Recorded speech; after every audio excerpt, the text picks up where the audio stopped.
Testing. First of all, good evening to our honorable judges, esteemed teacher, and distinguished chief guest for tonight's show, and my dear audience. So, my name is Mumna Khombo, and I am the voice of tonight's characters. So, हमारी ये नौटंकी मतलब हमारी ये नाटक शिक्षा की महत्वपूर्णता पर आधारित है। तो दोस्तों, देरी ना करते हुए हमारी इस कहानी की शुरुआत करते हैं।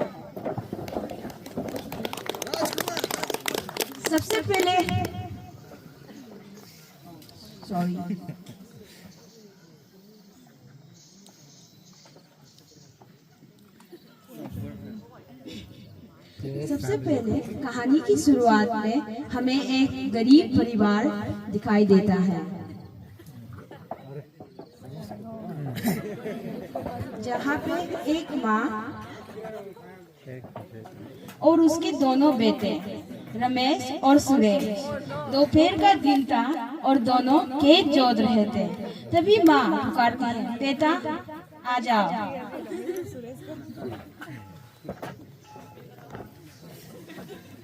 माँ ताली खाना परोस ही रही होती है। तभी चौथा बेटा सुरेश पूछता है, माँ आज सब्जी में क्या है?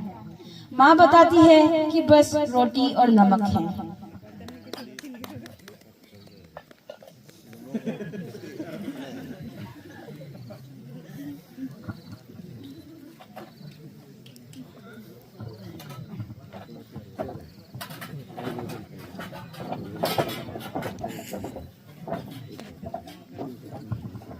और यही दूसरी ओर हमें एक अमीर परिवार नजर आता है, जहाँ पे अमीर बाप अखबार पढ़ रहा होता है और वही उसका बदमाश बेटा रोनी कमरे के अंदर आता है और बोलता है, देख मुझे पैसे चाहिए।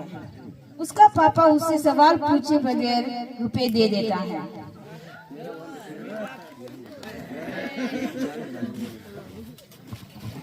तभी रोनी फोन घुमाता है और अपने दोस्तों को बोलता है, आ जाओ आज मेरे घर पे पार्टी है मेरी तरफ से। तभी उसके दोस्त भी पार्टी पे आ जाते हैं। दोनों एक दूसरे को मिलके बहुत खुश होते हैं और दुबक कर बैठ जाते हैं अपनी रात की पूजा शुरू करने के लिए।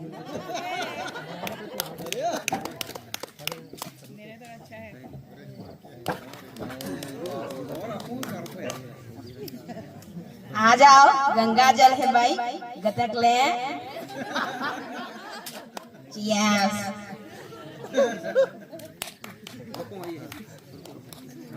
दोनों नशे में पी ही रहे होते हैं, दारू की बोतल खत्म हो रही होती है। तभी डोली बोलती है मोंटू को, मोंटू बेबी चलो चलते हैं, बहुत देर हो गई है, माँ मुझे बुला रही होगी। तो तीनों दोस्त अब एक दूसरे को अलविदा बोलकर चले जाते हैं।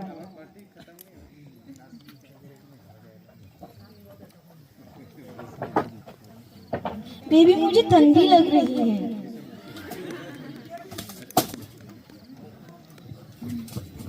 और अब आता है एडमिशन का दिन,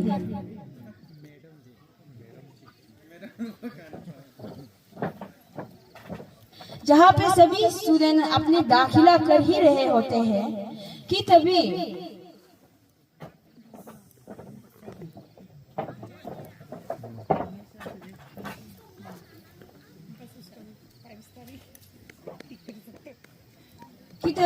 रमेश और सुरेश भी अपने दाखिला करने आते हैं।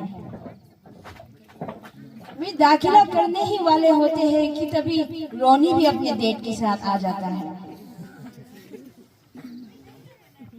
तो दोस्तों, यहाँ हमें दिखाई देता है कि रोनी की एडमिशन काफी आसानी से हो गई होती है और यहाँ रमेश और सुरेश को काफी मुश्किलों का सामना करना पड़ता है एडमिशन करते हुए।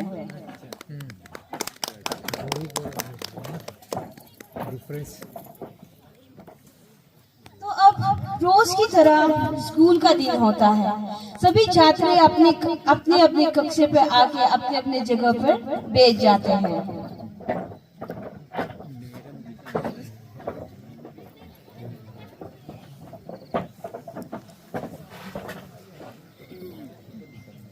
तभी रोनी भी कक्षा के अंदर आता है और वो सुरेश को लात मारकर बोलता है, तुम्हारी इतनी मजाल कि तुम मेरी जगह में बैठ लो, जा पीछे चली जा हरामखोर। और कुछ देर बाद अध्यापिका भी अंदर आती है।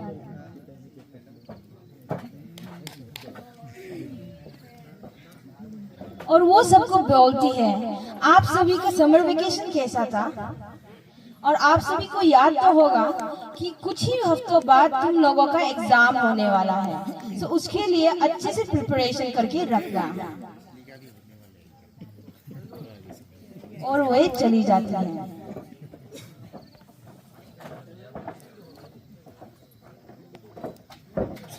अरे तुम्हारी इतनी मजाल कि तुम मुझसे पहले चले जाओगे? हाँ, तुम्हें पता है ना कि मैं स्कूल का राजा हूँ, कमीने साले।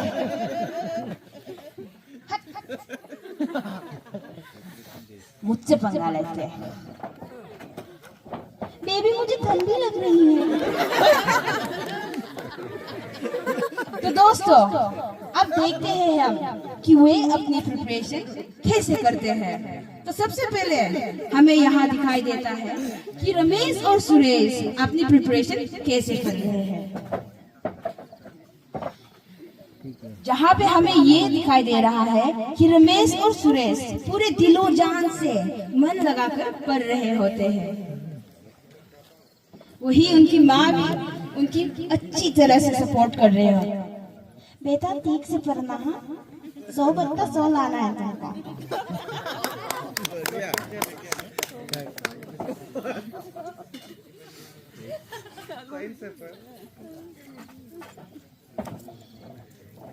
और देखते हैं कि हमारी रोनी कैसे अपने एग्जाम की प्रिपरेशन कर रहा होता है। तो यहाँ अमीर बाप फोन में बात कर ही रहा होता है कि उसके फोन में ऑफिस के बारे में किसी का काम का कॉल आता है। हाँ, डॉक्यूमेंट सेंड कर दीजिए मुझे, मैं कर दूंगा। हाँ, कोई नहीं, ओके। यहाँ रोनी धीरे धीरे अपने पापा के पर्स से पैसे चुराता है। यस, 500 रुपए मुझे।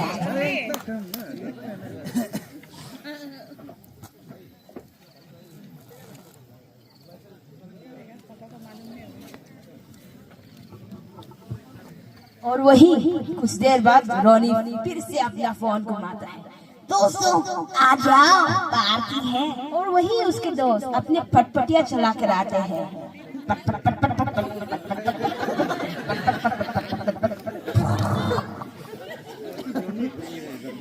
तीनों एक दूसरे से मिलकर बहुत खुश होते हैं और फिर से वो अब गंगा जल पीने शुरू कर देते हैं।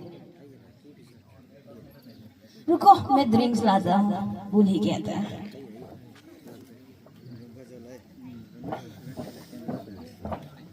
अच्छा मोन, तुम्हारा तो गला सूख रहा होगा ना, पहले पानी पी ले।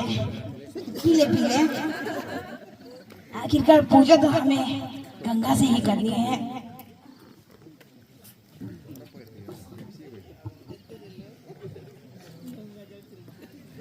दोनों गंगा जल घटक ही रहे होते हैं कि तभी मोंटू को एक ख्याल आता है, क्यों ना मैं डोली को भी पिला दूं। डोली तुम भी पियो ना। पहले तो डोली ना बोलती है, लेकिन बाद में मान जाती। क्यों नहीं, मुझे भी तो स्वाद है इसका।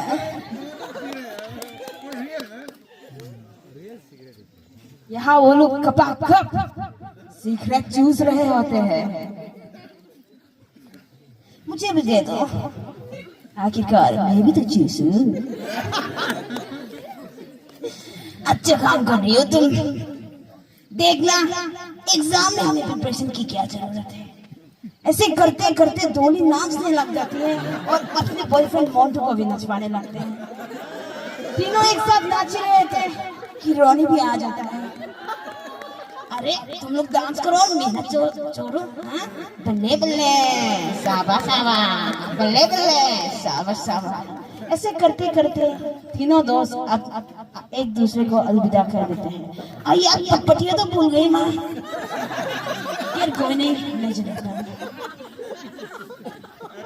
तभी वो दिन आता है जो सबका दिल दहलाता है, वही एग्जाम वाले दिन।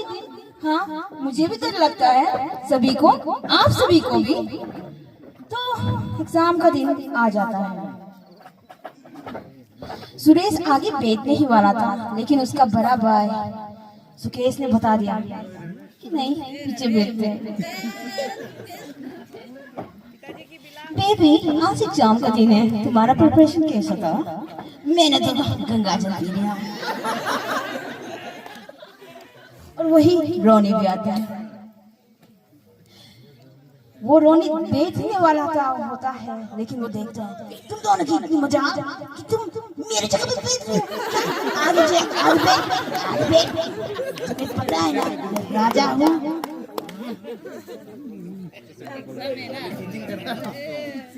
और कुछ देर बाद अध्यापिका भी आती है। सभी बच्चे मैडम को देखकर गुड मॉर्निंग बोलते हैं। Good morning ma'am. Sit down. तो तुम लोगों ने एग्जाम की प्रिपरेशन तो की होगी ना? अच्छे से लिखना। चीटिंग बिल्कुल भी मत करना।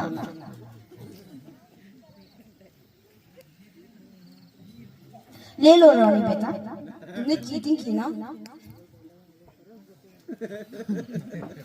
मैडम देख ही रही थी, लेकिन अचानक उनके फोन पे कॉल आता है। देखो बच्चों, मुझे कॉल आया है, मैं अभी इससे बात करूंगी और तुम लोग चीटिंग बिल्कुल भी मत करना। तो सभी छात्र मेहनत से लिख ही रहे होते हैं कि तभी रोनी मोंटू को पूछता है, मोंटू मैंगो का स्पेलिंग क्या था यार? मोंटू बताता है MONGOH। अच्छा H? हाँ, मेरे को तो पता ही नहीं था, मैंगोस। और सब लिख ही रहे होते हैं कि डोली हमें पूछती है मोंटू से, मोंटू यहाँ एल से कुछ पूछ रहा है, मैं क्या लिखूं? मोंटू बताता है, बेबी LOVE। और क्या? लो। सब लिख ही रहे होते हैं कि मैडम वापस आ जाती है, और तभी मैडम अपनी चीख जैसी आंखों से देखता है, रोनी तुम चीटिंग कर रहे हो? मैंने तुम्हें बोला था ना, चीटिंग बिल्कुल भी मत करना। मुझे ये उम्मीद नहीं थी। वो सभी को चेक कर ही रही होती है तब। ये क्या, इतना सारा चीटिंग? मुझे सुनते ये उम्मीद नहीं थी रोनी।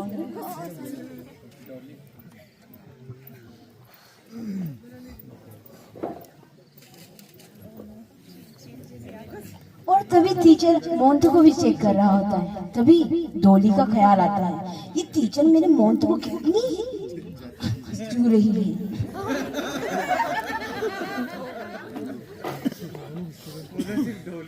तो समय बीतता जाता है और एग्जाम की घड़ी खत्म होता है।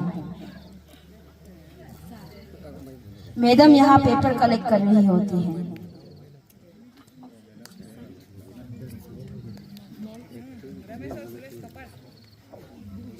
यहाँ पे रोनी यहाँ सोच रहा होता है, अय्या ग्रेप्स का स्पेलिंग भूल गया।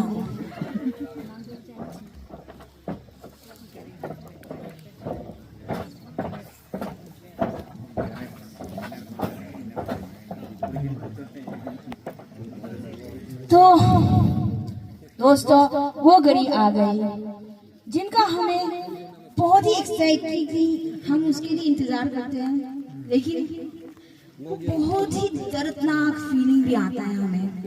रिजल्ट का दिन और क्या?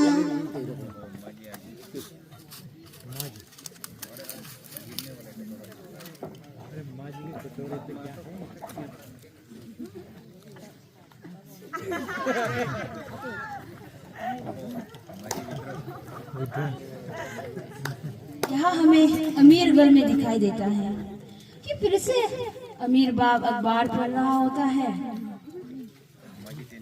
और यही रोनी आता है। दे पापा मेरा रिजल्ट। ये क्या, तुम फेल हो गई क्या? 100 में से सिर्फ 0, 100 में से सिर्फ 1। हाँ, सुने भी नहीं। हाँ, कम से कम 10 तो लाते। और यहाँ दूसरी ओर हमें गरीब परिवार में कुछ और ही नजर आता है, जहाँ पे माँ खाना पका ही रही होती है, तभी दोनों बेटे बोलते हैं, माँ मैंने आखिरकार एग्जाम में 100/100 ला ही दिया। माँ बहुत खुश होती है कि वे दौड़कर बाबूजी के पास चले जाते हैं, यानी कि रोनी के पापा। बाबूजी बाबूजी मेरे बेटे 100/100 आए हैं एग्जाम में। क्या 100/100? और मेरा रोनी सिर्फ 10 मार्क्स लाया है।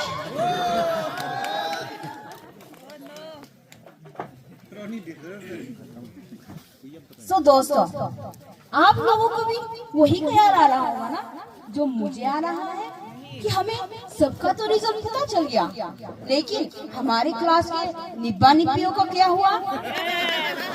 तो वे दोनों भी पीयूसी के सहारे पास हो जाते हैं। बेबी, मुझे तो यकीन नहीं हो रहा कि हम पास हो गए। अरे मैंने तुम्हें बोला था ना, मैंने शिव जी के मंदिर पे नारियल जो चढ़ाया था। इस कहानी से हमें ये पता चलता है कि शिक्षा की इस दौर पे 3 तरह के छात्र होते हैं। एक जो अपने आंखों पे सपने और पंख लेकर आगे बढ़ जाते हैं और कभी मेहनत करने से कभी नहीं कतराते हैं, और दूसरी ओर जो फेल होकर वापस उठना सीखते हैं, और वही तीसरा वाला जो कि पॉपुलेशन में बहुत ज्यादा हावी पड़ रहा है, वही जो बस कागज में पास होने के लिए नाम लिखते हैं, आगे बढ़ तो जाते हैं लेकिन बिना डायरेक्शन के और बिना प्लान के। Thank you.